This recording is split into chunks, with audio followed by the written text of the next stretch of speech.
នៅពេលនេះម៉ោង 12 ថ្ងៃត្រង់ម៉ោងធ្វើបន្ទប់ផ្សាយនៃស្ថានីយ៍វិទ្យុទន្លេ FM 102.5 MHz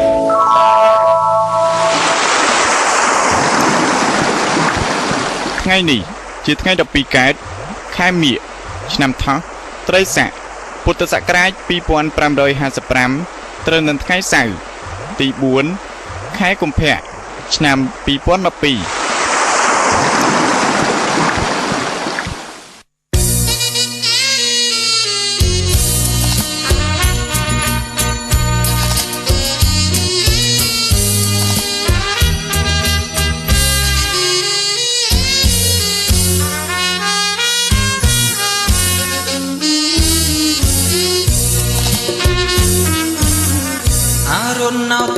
ដីក្រុងភ្នំពេញ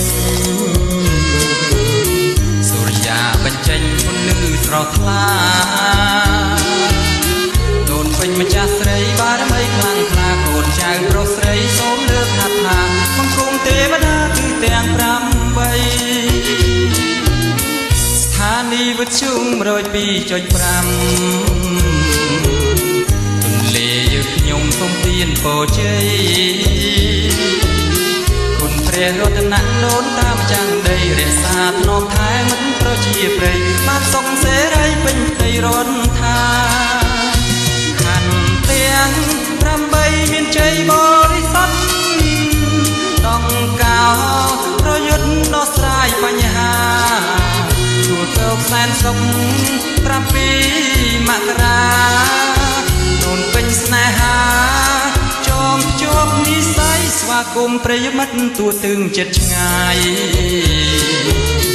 ស្ដាប់ហើយសប្បាយបានសុខសួស្ដីចំការមកលើស័យកែវរួមចិត្តទាំងក្តីវិទ្យុទន្លេរួមជាស្នាដៃព័ត៌មានផ្សព្វផ្សាយបំរើប្រជា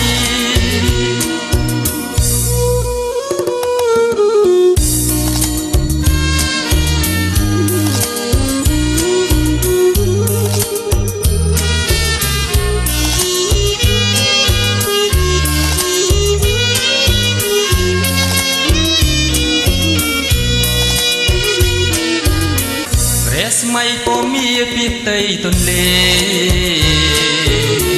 រះរីបំភ្លឺភពផែនពោះស្ទី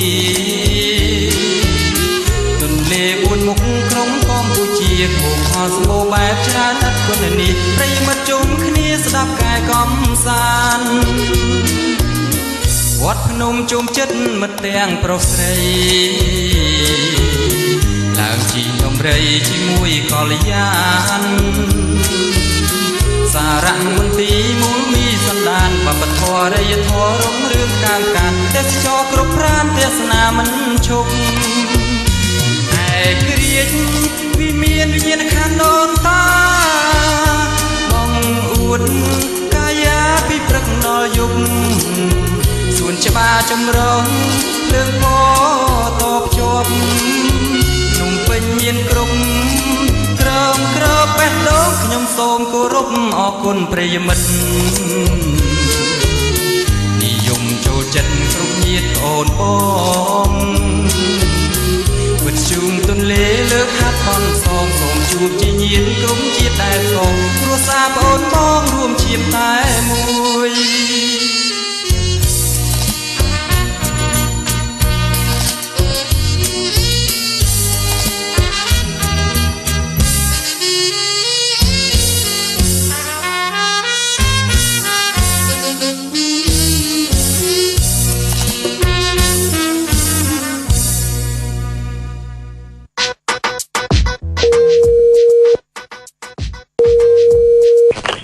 ស្ដីលោកសុំសួរបន្តិចមើលថាតើខ្ញុំមកត្រូវដាក់ប្រាក់នៅទីណាព្រោះមិនចង់កាន់លុយតាមខ្លួនច្រើនសោះឥឡូវនេះគឺមានសេវាកម្មសេវា Cellcard Cash ពេលលោកអ្នកទុកប្រាក់ក្នុង Cellcard Cash នឹងមិនបារម្ភពីការជ្រុះបាត់ចោលលួចឬរហែកនោះឡើយនេះគឺដូចគ្នានឹងការដាក់ប្រាក់ក្នុងធនាគារអញ្ចឹងដែរហើយលោកអ្នកអាចដកប្រាក់វិញជាមួយភ្នាក់ងារ Cellcard Cash ជាង500កន្លែងទូទាំងប្រទេសមិនថាលោកអ្នកត្រូវការពេលណានោះឡើយសូមទូរស័ព្ទទៅកាន់សេវាអតិថិជន812ឬទៅកាន់ភ្នាក់ងារ Cellcard Cash ដើម្បីរក្សាសាច់ប្រាក់លោកអ្នកដោយគ្មានការបារម្ភពីក្រុមហ៊ុនទូរស័ព្ទចល័តលំដាប់លេខ1រទេច្បាស់ Cellcard ដារីយ៉ាបងទៅទិញឡានថ្មីជិះជាមួយបងអត់បងឡានមកអាតនបាត់ S Cool ផងហ្នឹងខូចស្បែកអូនអស់ហើយហ៎ S Cool ហ្នឹងអីគេអូនបងអត់ដឹងទេឥឡូវបច្ចេកវិទ្យាទំនើបណា S Cool អាចទប់កម្ដៅកុំឲ្យចូលក្នុងរថយន្តការពារស្បែកពីកាំរស្មី UV ដែលបង្កមហារីកស្បែកចាស់ជាងវ័យហើយនឹងលាកស្បែកទៀតផងកញ្ចក់រថយន្តហើយនឹងកញ្ចក់អគារសុទ្ធតែបិទបានទាំងអស់ហើយពណ៌ថ្លាក៏អាចទប់កម្ដៅបានដែរបើអញ្ចឹងតោះអូនយើងទៅកន្លែង S Cool ទាំងពីរនាក់ទំនាក់ទំនងអាស័យដ្ឋានផ្លូវកម្ពុជាក្រោមជាប់សួនច្បារតោ2ទូរស័ព្ទលេខ012 836 S Cool staying cool staying safe អូលោកតាសូមជួយឲ្យកូនចៅមានលុយច្រើនមកនោះកូនចៅមិនភ្លេចលោកតាទេចង់បានលុយមែនទេចាំតាប្រាប់ឆាប់ដកទូរស័ព្ទឯងចេញមកហើយចុចទៅលេខ7788ភ្លាមទៅអូជាលេខឆ្នោតមែនទេលោកតាមិនមែនទេជាលេខរបស់កម្មវិធីសំណួរចម្លើយអឹមហ្វូនខ្វីសវគ្គ2ចុចទៅឯងនឹងដឹងហើយអស្ចារ្យពិតជាអស្ចារ្យឥឡូវនេះអឹមហ្វូននឹងផ្ដល់នូវឱកាសឈ្នះរង្វាន់ប្រចាំខែចំនួន10លានរៀលនិងរង្វាន់ប្រចាំសប្តាហ៍ទូរស័ព្ទដៃដុតទំនើបភ្ជាប់ជាមួយលេខពិសេសពីក្រុមហ៊ុន M-Phone មួយរង្វាន់ទឹកប្រាក់ 200,000 រៀលមួយរង្វាន់និងទឹកប្រាក់ 10,000 រៀលមួយរង្វាន់ព័ត៌មានបន្ថែម1413ឬ023 306 364នេះឈប់សិនតាភ្លេចប្រាប់ចៅត្រូវឆ្លើយនឹងសំណួរទាំង5របស់គេឲ្យបានត្រឹមត្រូវក្នុងរយៈពេល7វិនាទីឬទៅជាងនេះឲ្យបានច្រើនជាងគេណាចៅនឹងក្លាយជាអ្នកមានមិនខានទេអូហូអរគុណហើយលោកតាខ្ញុំចុចទៅលេខ7788សិនហើយកម្មវិធីសំណួរចម្លើយ M-Phone Quiz វគ្គ2ធ្វើឲ្យក្តីស្រមៃរបស់លោកអ្នកក្លាយជាការពិតសូមជូនកម្មវិធីជីវិតនិងលុយហើយហេតុអ្វីបានជាមនុស្សជាច្រើននៅក្នុងលោកនេះប្រឈមមុខទៅនឹងចំណោទបញ្ហាជីវិតច្រើនម្ល៉េះណោះហើយតើធ្វើយ៉ាងណាដើម្បីឲ្យជីវិតនេះមានភាពជោគជ័យនិងមានសេចក្តីសុខទៅណោះតើណែធ្វើយ៉ាងណាដើម្បីឲ្យជីវិតមានភាពរឹងមាំផ្នែកហិរញ្ញវត្ថុណោះហើយតើអ្នកក្រអ្នកមធ្យមនិងអ្នកមានគេមានផ្នត់គំនិតខុសគ្នាយ៉ាងដូចម្ដេចណោះ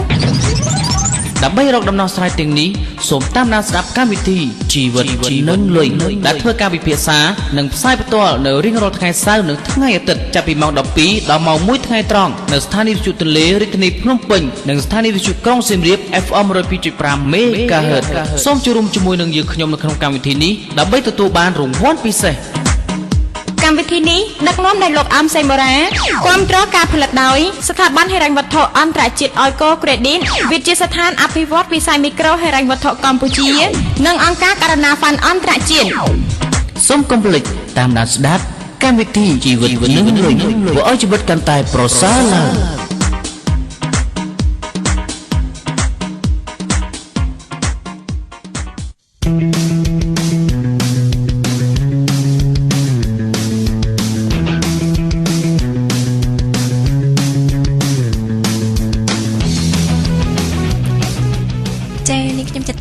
សម្រាប់សម្រួលនៅក្នុងកម្មវិធីជីវិតនិងលុយសូមជម្រាបសួរអស់លោកស្រីនិងនាងកញ្ញាព្រមទាំងប្រិយមិត្តទាំងអស់ដែលនិយមគាំទ្រជាមួយនឹងកម្មវិធីជីវិតនិងលុយផងដែរចា៎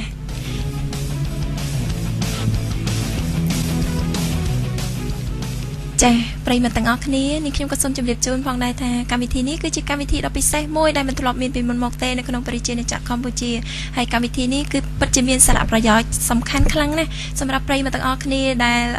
ចង់អភិវឌ្ឍជីវិតនិងគំនិតរួមជាមួយនឹងគ្រួសារឲ្យកាន់តែមានភាពប្រសើរឡើងផងដែរចា៎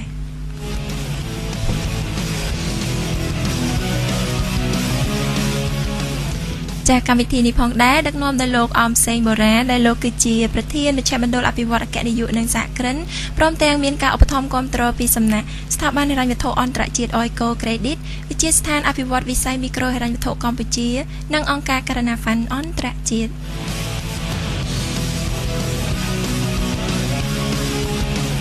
ចាកម្មវិធីរបស់យើងផងដែរនឹងធ្វើការផ្សាយផ្ទាល់នៅរៀងរាល់ថ្ងៃសៅរ៍និងថ្ងៃអាទិត្យវេលាម៉ោង12ដល់ម៉ោង1ថ្ងៃត្រង់នៅស្ថានីយ៍វិទ្យុទន្លេរាជធានីភ្នំពេញនិងវិទ្យុក្រុងសៀមរាប FM 102.5 MHz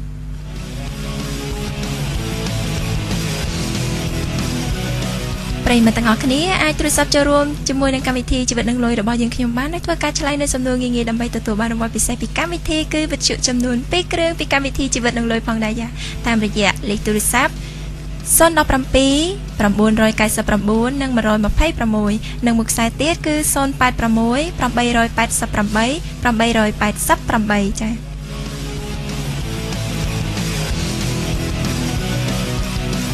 ចាប្រិយមិត្តទាំងអស់គ្នាពេលវេលាថ្មនេះប្រិយមិត្តរបស់យើងមួយចំនួនផាយជាកំពុងតែស្រស់ស្រូបនៅអាហារថ្ងៃត្រង់ដ៏មានឱជារសជាមួយនឹងក្រុមគ្រួសារក៏ដូចជាមិត្តភ័ក្តិផងដែរចាហើយដោយឡែក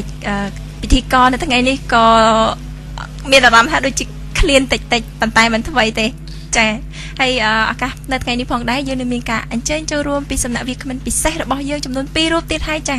គឺពិតជាពិសេសរៀងរាល់សប្តាហ៍តែម្ដងចាដោយឡែកសប្តាហ៍នេះគឺរឹតតែពិសេសជាសប្តាហ៍មុនទៅទៀតដោយសារតែយើងនឹងមានការអញ្ជើញចូលរួមពីសំណាក់វាគ្មិនពិសេសរបស់យើងគឺបងអមសេងបូរ៉ាចាស់ដែលបងគឺជាអ្នកដឹកនាំនៅកម្មវិធីជីវិតនឹងលុយនេះផ្ទាល់តែម្ដងហើយនឹងមានវាគ្មិនពិសេសរបស់យើងមួយរូបទៀតគឺបងដិនសុមេធីរិទ្ធដែលបងគឺជាសហស្ថាបនិកនៅក្រុមហ៊ុនសន្តាគារ Francifani Hotel ផងដែរចាហើយលើកសូថាបងប្រុសគឺជាដៃគូពិសេសមួយបងបូរ៉ាផងដែរនៅក្នុងសហគមន៍សហគ្រិនចាចង់ជម្រាបសួរទៅបងបូរ៉ានិងបងសមេធិរតិបងជម្រាបសួរបាទជម្រាបសួរចេះសុខសប្បាយទេបងទាំងពីរបាទសុខសប្បាយបងបាទចាហើយដោយសារតែថ្ងៃនេះកម្មវិធីរបស់យើងគឺតែងតែនាំយកអ្វីដែលពិសេសចែកជូនដល់ប្រិយមិត្តអ្នកស្ដាប់ផងដែរតាមរយៈវាគ្មិនកិត្តិយសរបស់យើងទាំងពីររូបផងដែរចាអញ្ចឹងនាងខ្ញុំចង់ឆ្លៀតឱកាសពេលនេះដើម្បីប្រគល់កម្មវិធីរបស់យើងជូនទៅបងបូរ៉ាដើម្បីបងនឹងធ្វើការជជែកពិភាក្សាជាមួយនឹងបងសុធិរិទ្ធតាក់ទងជាមួយនឹងផ្នែកគំនិតដែលនាំឲ្យមានផ្នែកគំនិតដែលនាំឲ្យក្រចានេះខ្ញុំសូមគោរពអញ្ជើញបងបូរ៉ាចាបាទជាបឋមខ្ញុំសូមជម្រាបសួរទៅដល់ប្រិយមិត្តអ្នកស្ដាប់វិទ្យុទន្លេ FM 105ទាំងអស់ទូទាំងប្រទេសកម្ពុជាហើយជាពិសេសបងប្អូននៅក្នុងស្រុកស្អាងតែម្ដងដែលកំពុងតែតាមដានស្ដាប់នៅរាល់កម្មវិធីរបស់យើងទាំងអស់ហើយថ្ងៃនេះយើងមានវត្តមានពិសេសពីដៃគូពិសេសរបស់ខ្ញុំដែលតែងតែមានភាពល្បីល្បាញនៅក្នុងសហគមន៍សហគ្រិនកំពុងតែលេចមុខយ៉ាងខ្លាំងនៅក្នុងសហគមន៍សហគ្រិនហើយថ្ងៃនេះយើងមានកិត្តិយសដែលលោកបានផ្ដល់នៅកិត្តិយសក្នុងពេលវេលាមកចូលរួមចែករំលែកនៅគេហៅថាផ្នែកគំនិតក៏ដូចជាកតិគំនិតល្អជូនដល់ប្រិយមិត្តអ្នកស្ដាប់រួមទាំងក្រុមការងាររបស់យើងផងដែរបាទអញ្ចឹងខ្ញុំសូមជម្រាបសួរលោកធិរិទ្ធបាទជម្រាបសួរសុខសប្បាយបងបាទសុខសប្បាយបាទដូចជាបងបានដឹងពីកម្មវិធីយើងថ្ងៃនេះហើយថាយើងនឹងមានការពិភាក្សាអំពីគេហៅថាផ្នែកគំនិតឬក៏ការគិតដែលធ្វើឲ្យមានការគិតដែលធ្វើឲ្យក្រហើយបើតាមខ្ញុំដឹងពីបទពិសោធន៍របស់បងជាច្រើននៅក្នុងគេហៅថាអាជីពក្នុងការងារក៏ដូចជាក្នុងមុខរបរនោះឃើញថាមានការកោតសរសើរបងយ៉ាងច្រើនអំពីភាពជោគជ័យដ៏ធំធេងដែលបងបានឆ្លងកាត់កន្លងមកហើយព្រមទាំងមានការចែករំលែកយ៉ាងច្រើនទៅដល់គេថាសហគ្រិនផ្សេងក៏ដូចជាបងប្អូនយើងដែលគេថាកំពុងតែព្យាយាមធ្វើយ៉ាងណារៀបចំខ្លួនឲ្យមានភាពជោគជ័យអញ្ចឹងសូមបងមុននឹងចាប់ផ្ដើមសួរសំណួរបងខ្លះទៅនឹងគេថាចំណុចសំខាន់នោះសូមបងអាចរៀបរាប់អំពីគេហៅថាប្រវត្តិរបស់បងបន្តិចជាសង្ខេបចំណុចសំខាន់ដែលគេថាក្នុងរបត់ក្នុងជីវិតរបស់បងដែលមានការផ្លាស់ប្រែឲ្យរហូតបងមកដល់គេហៅថាលទ្ធផលនាពេលបច្ចុប្បន្ននេះបាទបងសូមជូនប្រិយមិត្តយើងស្ដាប់របស់យើងបន្តិចបាទសូមជម្រាបសួរលោកអមសេងបូរ៉ាសូមគោរពប្រិយមិត្តអ្នកស្ដាប់វិទ្យុទន្លេទាំងអស់ជាទីគោរពនិងរាប់អានខ្ញុំបាទឈ្មោះដិនសមេធិរិទ្ធជាសហស្ថាបនិកនៃក្រុមហ៊ុនសន្តាគារ The Francifani Hotel ហើយខ្ញុំកើតនៅរាជធានីភ្នំពេញនៅឆ្នាំ1974ហើយក្រោយមកខ្មែរក្រហមចូលខ្ញុំបានជម្លៀសទៅទីជនបទហើយត្រឡប់មកវិញនៅឆ្នាំ80ខ្ញុំចាប់ផ្ដើមរៀនតែម្ដងនៅពេលនោះអាយុ5ឆ្នាំជាងហើយចូលភ្នំពេញដំបូងអត់មានស្បែកជើងពាក់ទេហើយស្បែកជើងពាក់ពិបាកទិញស្បែកជើងផ្ទាត់ពាក់3ថ្ងៃបាត់ហើយព្រោះក្មេងជុំវិញអត់មានអ្នកមានស្បែកជើងខ្ញុំនៅបឹងញីកងមួយនេះតែម្ដងនៅក្រោយចិត្តម្ដុំផ្សារពេទ្យចិនហ្នឹងម្ដុំផ្សារឡាខីហ្នឹងបាទហើយខ្ញុំរៀននៅបឋមសិក្សាខេមរៈបុត្រសាលានេះឥឡូវគេឈប់ឲ្យរៀនព្រោះវាចាស់ពេកគេដូរទៅកម្ពុជាបុត្រវិញហើយខ្ញុំរៀននៅអនុវិទ្យាល័យចតុមុខខ្ញុំរៀននៅថ្នាក់ពិសេសគណិតវិទ្យាក្រោយមកខ្ញុំរៀននៅវិទ្យាល័យព្រះស៊ីសុវត្ថិថ្នាក់ពិសេសអក្សរសាស្ត្រហើយខ្ញុំបានប្រឡងជាប់មហាវិទ្យាល័យស្ថាបត្យកម្មនិងនគររូបនីយវិទ្យានៃសាកលវិទ្យាល័យភូមិន្ទវិទ្យាសិល្បៈហើយពេលដែលរៀននឹងខ្ញុំរៀនបណ្ដើខ្ញុំធ្វើការផាតថាមបណ្ដើនៅវិទ្យាស្ថានលំនៅឋានខ្មែរផ្នែកខាង design ហ្នឹង ហើយក្រោយមកខ្ញុំធ្វើការឲ្យកម្មវិធីអង្គការសហប្រជាជាតិមួយដែលហៅថា UN Habitat ដែលធ្វើតាក់ទងនឹងរឿងលំនៅឋានអភិវឌ្ឍសហគមន៍និងការអភិវឌ្ឍទីក្រុងជាដើមនៅឆ្នាំ98រហូតដល់ឆ្នាំ2000ខ្ញុំបានបួកអាហារូបករណ៍ទៅរៀននៅវិទ្យាស្ថានបច្ចេកវិទ្យាអាស៊ីនៅទីក្រុងបាងកកអនុបណ្ឌិតផ្នែកគ្រប់គ្រងទីក្រុងហើយខ្ញុំរៀនចប់ខ្ញុំមកវិញធ្វើជាទីប្រឹក្សាបច្ចេកទេសឲ្យអង្គការធំច្រើនដូចជា World Bank ADB Danida UNESCAP UNDP UN Habitat ជាដើមហើយក្រោយមកខ្ញុំធ្វើការវិនិយោគទៅផ្នែកសន្តាគារដែលមានលុយម្នាក់ 3-4-5,000 ដែលមានសន្តាគារតូចហើយអភិវឌ្ឍជានិច្ចហើយក្រោយមកខ្ញុំជាប់ជាកាលនោះខ្ញុំធ្វើជា part time ទេហើយក្រោយមកខ្ញុំជាប់ជាអ្នកតំណាងរបស់អង្គការសហជាតិដដែលហ្នឹងគឺ UN Habitat ហ្នឹងនៅស្រុកខ្មែរខ្ញុំធ្វើរហូតដល់ឆ្នាំខែ6 2010ទើបខ្ញុំជប់ធ្វើការនៅពេលដែលខ្ញុំបង្រីកសាខាទី3របស់ខ្ញុំហើយឥឡូវនេះយើងមាន5សាខាហើយនឹងសាខាទី6កំពុងតែអភិវឌ្ឍនៅភ្នំពេញនិងក្រុងសៀមរាបហើយយើងកំពុងសម្លឹងទៅលើការវិនិយោគនៅក្រុងបរសេនុនិងកំពង់ធំហើយនឹងតំបន់ល្អៗមួយចំនួនទៀតបាទសូមអរគុណបាទអរគុណច្រើនបងចំពោះការរៀបរាប់នេះមិញខ្ញុំចាប់អារម្មណ៍ពីការចំណុចចុងក្រោយមកដល់ចំណុចចុងក្រោយដែលបងបានលើកឡើងថាបងបានចាប់ផ្ដើមមុខរបរជាក្រុមហើយមានដើមទុនប្រហែលជា $3-4,000 ម្នាក់ហើយឥឡូវនេះតើក្រុមហ៊ុនរបស់បងមកដល់ពេលនេះជាហៅថាជាទ្រព្យសម្បត្តិសរុបឬក៏ដូចជាហៅថា turnover ពីជាចំណូលប្រចាំឆ្នាំណាអាចប្រហែលជាប្រមាណដែរនៅក្នុងមួយឆ្នាំអាចជម្រាបបានទេបាទខ្ញុំមិនមានតួលេខច្បាស់ទេក៏ប៉ុន្តែវាទីសងទៅតាមរដូវកាលនិងខែប៉ុន្តែធម្មតាយើងមានប្រាក់ចំណេញច្រើនធម្មតាការរបររកស៊ីរបស់យើងនៅពេលដែលខ្ញុំឈប់ធ្វើការនោះមានន័យថាក្រុមខ្ញុំ3នាក់ហ្នឹងមិនបាច់ធ្វើការទេប្រាក់ចំណូលពីអាជីវកម្មហ្នឹងអាចចិញ្ចឹមយើងរស់ស្រួលរួចហើយក៏ប៉ុន្តែពួកក្រុមខ្ញុំហ្នឹងសិតតែក្រោមអាយុ40អញ្ចឹងយើងមានកម្លាំងមានមហិច្ឆតាច្រើនយើងចង់ផ្ដល់ការងារឲ្យកូនខ្មែរធ្វើច្រើនអញ្ចឹងយើងចង់ធ្វើកិច្ចការនឹងច្រើនតទៅទៀតហើយស្រុកខ្មែរមានឱកាសច្រើនអញ្ចឹងហើយបានយើងមានសុបិនធំជាច្រើនចង់ប្រគល់ជូនទៅជាតិមានភូមិវិញហើយនឹងជូនឱកាសដល់ប្រជាពលរដ្ឋខ្មែរកុំឲ្យចាញ់គេព្រោះឥឡូវតិចទៀតយើងត្រូវចូល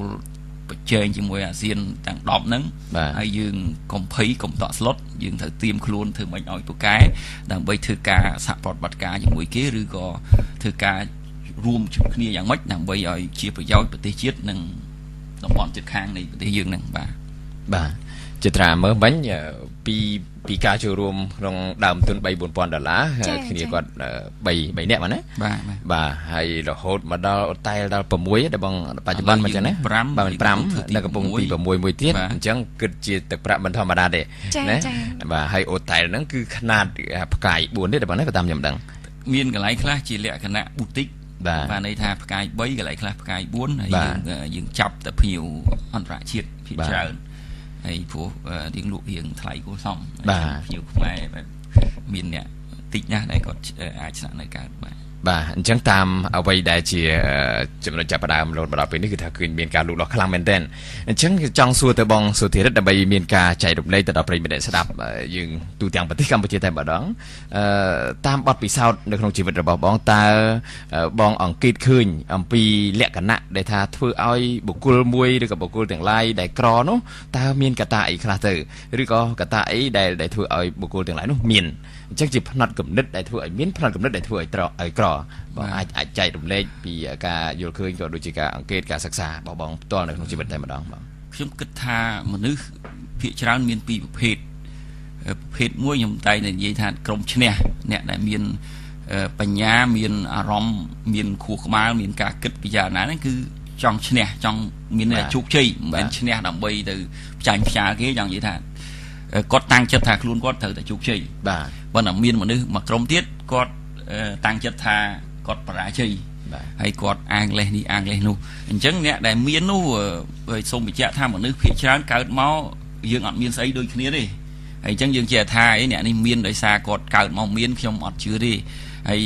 ភាគច្រើនអ្នកដែលឈ្នះហ្នឹងអ្នកដែលមានហ្នឹងគឺគាត់មានអាគំនិតអ្នកមាននៅក្នុងខ្លួនរួចមកហើយបានន័យថាគាត់អត់លុយគ្មានលុយភាគច្រើនប៉ុន្តែគាត់គិតថាគាត់នឹង គាត់នឹងធ្វើម៉េចឲ្យមានជោគជ័យដើម្បីមានបានក្នុងឆាកជីវិតហ្នឹងដូចខ្ញុំបាទជម្រាបចឹងការខ្ញុំចូលភ្នំពេញដំបូងយើងអត់មានលុយអីទេស្រុកយើងក្រក៏ប៉ុន្តែខ្ញុំតាំងពីតូចតាំងពីស្រុកអត់មានស្បែកជើងពាក់អារម្មណ៍របស់ខ្ញុំចង់ខ្លាយជាអ្នកជោគជ័យនិងអ្នកមានបាទខ្ញុំនឹងធ្វើឲ្យសង្គមជាតិនិងក្រុមគ្រួសារជាក្រុមគ្រួសារដែលសម្បូរបែបជាប្រទេសមួយដែលសម្បូរបែបព្រោះខ្ញុំតែងតែចាំថាខ្មែរយើងធ្វើអង្គរកើតអញ្ចឹងហេតុអីជាតិសាសខ្មែរអន់អោនខ្លាំងលេះអញ្ចឹងយើងត្រូវធ្វើការរួមគ្នាយ៉ាងណាឲ្យជោគជ័យអញ្ចឹងខ្ញុំបកទៅវិញអ្នក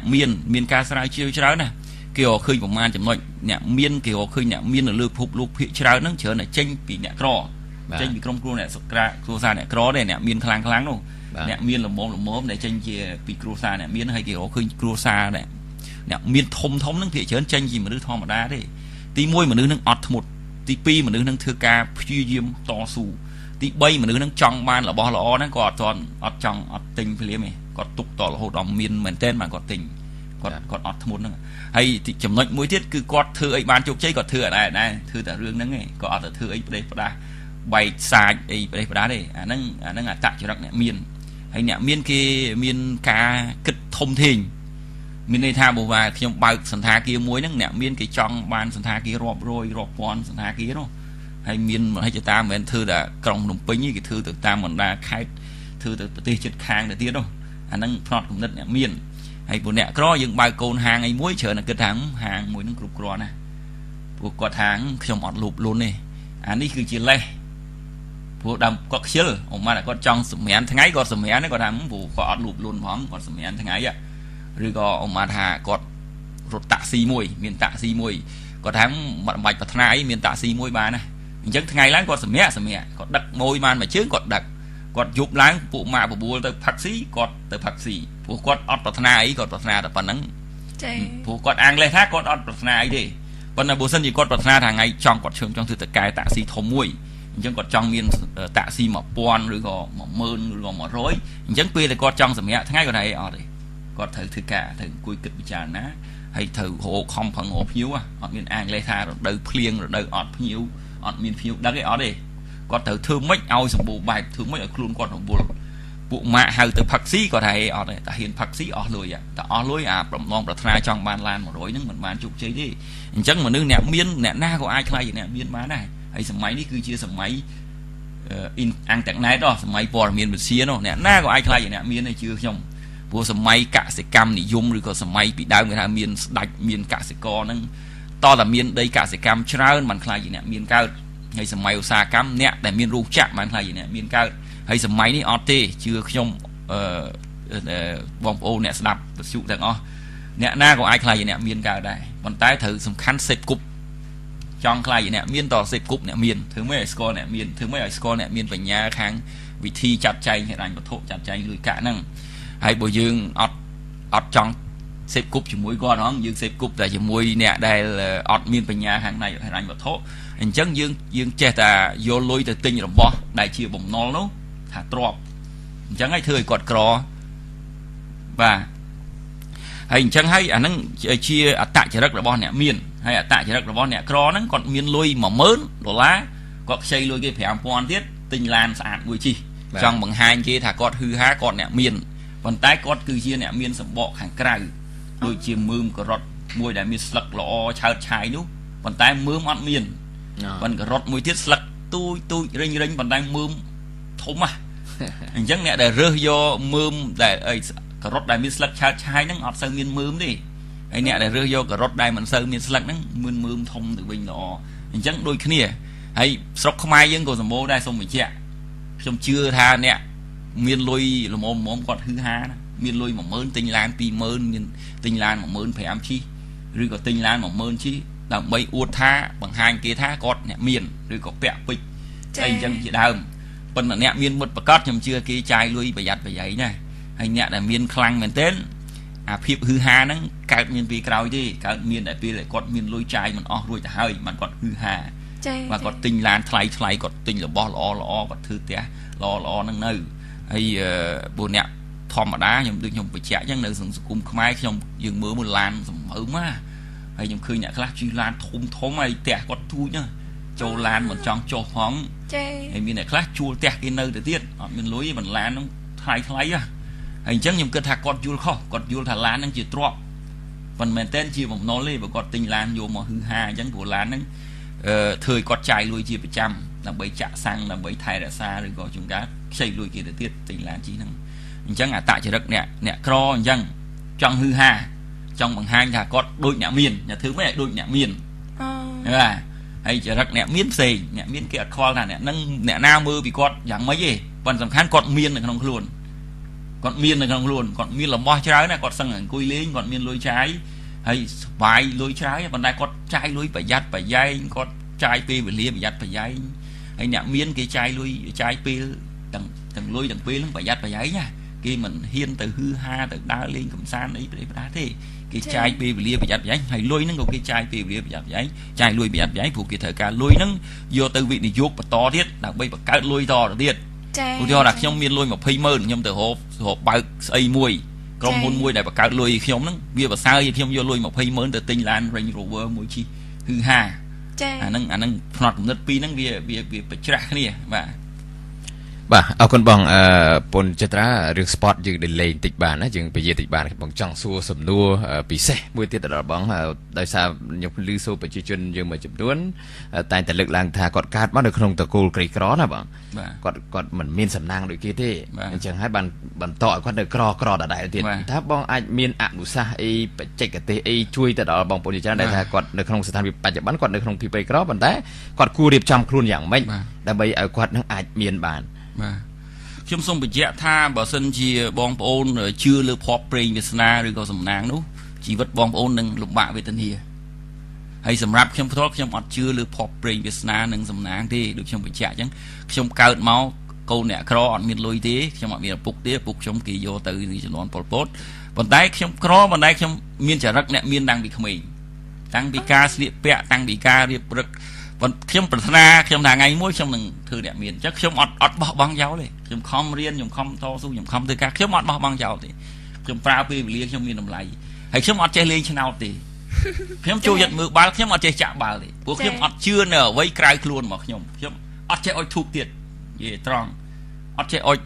ខ្ញុំជឿលើអ្វីដែលខ្ញុំធ្វើខ្ញុំនឹងបានជោគជ័យខ្ញុំធ្វើការងារច្រើនខ្ញុំប្រើបញ្ញាខ្ញុំនឹងបានជោគជ័យខ្ញុំនឹងបានអីគ្រប់បែបយ៉ាងអញ្ចឹងខ្ញុំបកទៅវិញខ្ញុំអត់ជឿទេហើយអ្នកដែលក្រហើយគាត់ចោទថាមកពីគាត់ក្រកើតក្នុងតកូក្រឲ្យគាត់ក្រខ្ញុំថាគ្រាន់តែជាលេសចា៎បាទហើយបើដឹងខ្លួនក្រគាត់តស៊ូដូចខ្ញុំនិយាយយើងប្រើពេលវេលាឲ្យមានប្រយោជន៍ហើយនឹងសេពគប់មនុស្សឲ្យមានប្រយោជន៍បើខ្ញុំចំណាយពេលខ្ញុំរាត្រីឡើងដើរលេងកំសាន្តហ្នឹងសេពគប់មួយក្រុមកំសាន្តហ្នឹងខ្ញុំអត់មានអនាគតទេចា៎អញ្ចឹងខ្ញុំសេពគប់មនុស្សខ្ញុំប្រយ័ត្នប្រយែងព្រោះមនុស្សក្បែរយើងហ្នឹងហើយដែលនាំឲ្យយើងជោគជ័យឬបរាជ័យខ្ញុំឧទាហរណ៍យើងកំពុងដើរផ្លូវត្រូវគាត់ទាញយើងទៅផ្លូវខុសយើងខុសបាត់ចា៎អញ្ចឹងសំខាន់ការសេពគប់សំខាន់ការតាំងចិត្តការព្យាយាមហើយដូចខ្ញុំជំរាបអញ្ចឹងសម័យកាលនេះអ្នកណាក៏អាចខ្លាយជាអ្នកមានមកដែរឲ្យតែអ្នកនឹងមានការតាំងចិត្តច្បាស់លាស់សេពគប់មនុស្សឲ្យត្រូវខ្ញុំជឿថាគាត់នឹងរីកចម្រើនហើយដូចឥឡូវពិភពលោកធំធេងណាស់មិនមែនដូចយើងពីដើមពីនេះទៅសៀមរាបជិះអត់ដល់ឥឡូវសៀមរាបហើយនឹងកូឡាឡាំពួរចិត្តជាងព្រោះខ្ញុំជិះយន្តហោះទៅកូឡាឡាំពួរ1ម៉ោងកន្លះខ្ញុំជិះឡានទៅសៀមរាប5ម៉ោងអញ្ចឹងហើយបានខ្ញុំឥឡូវចង់ធ្វើសន្តាគារនៅកូឡាឡាំពួរព្រោះវាចិត្តជាងសៀមរាបចា៎ព្រោះខ្ញុំសៀមរាបយើងអត់ចង់ជិះយន្តហោះវាចិត្តពេកជិះឡាន5ម៉ោងដល់ពេលជិះយន្តហោះទៅកូឡាឡាំពួរ1ម៉ោងកន្លះអញ្ចឹងពិភពលោកលើតូចណាស់ហើយដូចខ្ញុំជំរាបអ្នកណាក៏ខ្លាចជាអ្នកមានបានដែរខ្ញុំជាឧទាហរណ៍ស្រាប់ដោយលោកបារ៉ាក់អូបាម៉ាអញ្ចឹងជាជនជាតិស្បែកខ្មៅកើតមកកូនអ្នកក្រខ្លាយជាប្រធានាធិបតីអាមេរិកអញ្ចឹងគេមានពាក្យស្លោកមួយគេថាអ្នកណានៅក៏ខ្លាយក៏អាចនឹងខ្លាយជាប្រធានាធិបតីនៃសហរដ្ឋអាមេរិកបានដែរព្រោះលោកបារ៉ាក់អូបាម៉ាខ្លាយចេញពីកូនកំព្រាឪពុកអ្នកក្រហើយស្បែកខ្មៅទៅទៀតខ្លាយជាប្រធានាធិបតីអញ្ចឹងអ្នកណាក៏អាចខ្លាយដែរហើយដូចស្រុកខ្មែរខ្ញុំជឿថាខ្ញុំជាគំរូស្រាប់លោកអោងសេងបារ៉ាក៏ជាគំរូស្រាប់ហើយមានមនុស្សច្រើនណាស់ក៏ជាគំរូស្រាប់ដែលកើតមកអត់លុយកូនកំព្រាឬក៏មានលុយបន្តិចបន្តួចខ្លាយជាអ្នកជោគជ័យអញ្ចឹងជាគំរូស្រាប់អីចា៎ហើយបើអញ្ចឹងបើអស់លោកស្រីសួរថាធ្វើម៉េចអាហ្នឹងតើរៀនសូត្រពីអ្នកគេជាគំរូចា៎បាទហ្នឹងបងមានចំណុចមួយដែលបងតែងតែលើកឡើងដែរពី Robert Kiyosaki ហើយមានចំណុចមួយដែលបងតែងតែលើកឡើងថាយើង មិនមែនជាកំហុសរបស់យើងទេនៅពេលដែលយើងកាត់ឡើងនៅក្នុងតកូលក្រីក្រប៉ុន្តែវាជាកំហុសរបស់យើងនៅពេលដែលយើងស្លាប់ទៅវិញហើយនៅក្នុងតកូលក្រីក្រទៀតណាអាហ្នឹងបងអាចជួយធ្វើការគេថាចេះលើនឹងបន្តិចបងលោក Bill Gates ក៏គាត់បញ្ជាក់អញ្ចឹងដែរគាត់ថាអ្នកឯងកើតមកក្រអាហ្នឹងមិនមែនជាកំហុសរបស់អ្នកឯងទេប៉ុន្តែអ្នកឯងស្លាប់ទៅវិញក្រជាកំហុសរបស់អ្នកឯងព្រោះភាសាខ្មែរហៅផ្ដេកផ្សំផ្ដួលរមួលផ្សំត្រិចមានន័យថាគាត់អាងលេសថាបើគាត់កើតមកក្រហើយមកជីវិតហ្នឹងគាត់អត់មានទេចឹងទៅដោយទៅគាត់លេសគឺខ្ញុំនិយាយចឹងហើយខ្ញុំសង្កេតឃើញខ្ញុំមិនវាយតម្លៃមិនមើងងាយអ្នកក្រីក្រអីទេប៉ុន្តែខ្ញុំមិត្តភ័ក្ដិខ្ញុំដែលគាត់លំបាកឬក៏អ្នកជិតខាងខ្ញុំដែលលំបាកឬក្រុមគ្រួសារខ្ញុំសាច់ញាតិដែលលំបាកហ្នឹងខ្ញុំគិតថាជីវិតគាត់សប្បាយពេកដូចខ្ញុំអត់ដែរគេងថ្ងៃទេមកជីវិតមកដល់អាយុប៉ុណ្ណេះអត់ដែរគេងថ្ងៃទេប៉ុន្តែបងប្អូនខ្ញុំដែលក្រជាងខ្ញុំហ្នឹងថ្ងៃឡើងគាត់សម្រាកគាត់ថាអត់សម្រាកថ្ងៃគាត់ឈឺក្បាលចាប៉ុន្តែអាសម្រាកថ្ងៃសុខភាពគាត់អត់ល្អទេព្រោះអាស៊ីតហ្នឹងវាត្រូវចេញមករំលាយអាហារហ្នឹងពេលយើងសម្រានលក់ទៅមានបានរំលាយអាហារណាឈើយើងខូចកាពះហើយខ្ញុំអត់ដែរគេងថ្ងៃទេបើសុខភាពខ្ញុំល្អហើយមួយទៀតខ្ញុំយប់ឡើងខ្ញុំគេងម៉ោង2ដល់10កន្លះអីចឹងទៅបាទហេតុអីបាទបងអត់គេងថ្ងៃហើយយប់ឡើងរហូតដល់ម៉ោង12ដល់10ពេលខ្ញុំគិតថាទម្លាប់ហើយខ្ញុំទម្លាប់អានភៅអានព័ត៌មាននិងមើលព័ត៌មានពេលអាហារថ្ងៃត្រង់ហើយខ្ញុំភាសាកាហ្វេមកពេលអញ្ចឹងទៅខ្ញុំធ្វើការបានខ្ញុំទៅប្រជុំគ្នាខ្ញុំទៅជែករឿងការងារហើយខ្ញុំទម្លាប់ឲ្យបុគ្គលិករបស់ខ្ញុំនឹងរៀនធ្វើការអញ្ចឹងហើយអញ្ចឹងយើងរឹងមាំហើយដល់ពេលយប់ឡើងខ្ញុំទម្លាប់អញ្ចឹងខ្ញុំអានសភៅបាទខ្ញុំមើលព័ត៌មានខ្ញុំស្ដាប់ព័ត៌មានខ្ញុំទៅជែករបស់មួយក្រុមគ្រួសារហើយពេលវេលាដែលគិតល្អបំផុតគឺយប់សម្រាប់ខ្ញុំស្ងាត់ដែរបាទអញ្ចឹងមកខ្ញុំត្រូវចំណាយពេលហ្នឹងដើម្បីប្រយោជន៍ហើយសួរថាលោកធ្វើអញ្ចឹងធ្វើទុកលំបាករបស់ខ្លួនមិនមែនទេមនុស្សម្នាក់មួយយប់គេង 4-5 ម៉ោងហ្នឹងគ្រប់គ្រាន់ហើយខ្ញុំគេង 6-7 ម៉ោងវាលើសពីនឹងដល់ទៀតប៉ុន្តែខ្ញុំចាយពេលវេលាខ្ញុំមានប្រយោជន៍ហើយមួយថ្ងៃខ្ញុំមានកម្មវិធីរហូតជួបអ្នកនេះជួបអ្នកនោះខ្ញុំកម្មវិធីខ្ញុំពីព្រលឹមដល់យប់ខ្ញុំមានកម្មវិធីច្រើនណាហើយអ្នកដែលក្រលំបាកជាងខ្ញុំហ្នឹងច្រើនអត់មានកម្មវិធីហ្នឹងហើយអត់គ្រប់ម៉ោងពេលទៀតឧបមាថាខ្ញុំថាលោកទៅរៀនអង់គ្លេសទៅគាត់ថាស្អែកទៅហ្នឹងស្អែកហើយស្អែកអត់ទៅគាត់ថាភ្លៀងដល់ខាន់ស្អែកគាត់ថាទៅបនខ្មោចខាន់ស្អែកមួយគាត់ថាទៅបនទៅពីគេខាន់ស្អែកមួយទៀតគាត់ថាគាត់ទៅបន7ថ្ងៃបនស្អីហូហែទៅជួបគាត់ឆ្នាំក្រោយអត់រៀនដដែលអញ្ចឹងគាត់តែងតែថាថ្ងៃស្អែកប៉ុន្តែអ្នកជោគជ័យគេធ្វើថ្ងៃនេះគេអត់និយាយពីថ្ងៃស្អែកទេហើយដូចខ្ញុំជំរាបអញ្ចឹងអ្នកដែលបរាជ័យក្នុងឆាកជីវិតគាត់តែងតែបន្ទោសគេបន្ទោសឯងដូចភាសាខ្មែរថាគោមិនកើតបន្ទោសអតេះឧទាហរណ៍អញ្ចឹងហើយគាត់បន្ទោសសង្គមនឹងក្រីក្រប្រទេសក្រីក្ររដ្ឋាភិបាលមិនបានជួយគាត់ឬក៏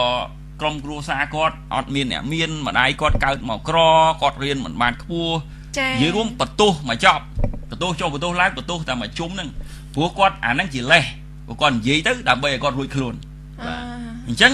ងអ្នកមានហ្នឹងគេអត់បន្ទោសអ្នកណាទេគេបន្ទោសខ្លួនគេបើគេធ្វើអីមិនបានជោគជ័យគេបន្ទោសខ្លួនគេអត់បន្ទោសប្រពប្រេងវាសនាគេអត់បន្ទោសសំណាងគេអត់បន្ទោសហុងស៊ុយគេអត់បន្ទោសគេសែនព្រេនមិនត្រូវគេអត់បន្ទោសឪពុកម្ដាយឬក៏គេអត់បន្ទោសថាគេអត់មានខ្សែអ្នកធំខ្សែអ្នកមានអីទេគឺគេបន្ទោសខ្លួនគេមកពីគេធ្វើអីមួយមិនល្អឬក៏ការគិតនឹងខុសការប្រព្រឹត្តទៅនឹងខុសបានជាគេបរាជ័យក្នុងឆាកជីវិតប៉ុន្តែអ្នកដែលបរាជ័យភាគច្រើនទី1គាត់បន្ទោសតែគេបាទដែរគាត់អត់មើលមកខ្លួនឯងបាទអូខេបងចំណុចល្អជាច្រើនដែលបងបានចែករំលែកហើយខ្ញុំធ្លាប់បានទៅជែកជាមួយបងដែរខ្ញុំចាប់អារម្មណ៍រឿងមួយដែលបងបានចែករំលែករបស់ខ្ញុំផ្ទាល់តែម្ដងហើយខ្ញុំគិតថាពិតជាមានប្រយោជន៍ទៅដល់ប្រិយមិត្តអ្នកស្ដាប់ក្នុងទិលារយៈពេលនេះផងដែរគឺរឿងមួយដែលបងថាអ្នកមានជាងគេនៅ